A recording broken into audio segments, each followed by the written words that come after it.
Hi, చేపల వేపుడండి. చూడండి, చేప పళ్ళంగా ఇలా వేపమని తీసుకొచ్చారు. చక్కగా 3 వేపుతున్నానండి. చూడండి, శుభ్రంగా నానబెట్టిన చేపలు ఉప్పు, కారం, మసాలా పౌడర్, టమాటా పేస్ట్ వేసానండి. వేసి మ్యారినేట్ చేశానండి. పక్కన పెట్టి చక్కగా వేపుతున్నాను. చూడండి, చేపలు వేసాక చూడండి మిగిలిన గ్రేవీ ఉంటుంది కదండి, అది వేసేస్తున్నాను. వేపిన తర్వాత పుదీనా వేసానండి.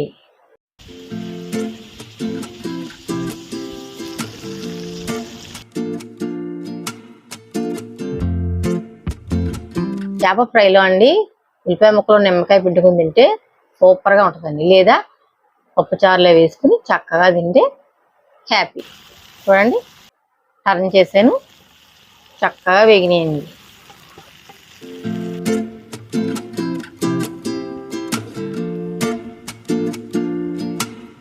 చూడండి ఎంత బాగుందో చేప. చూడండి చక్కగా ఉడికింది, సూపర్గా ఉందండి, చాలా బాగా వేగింది. సరేనండి, బాయ్ అండి.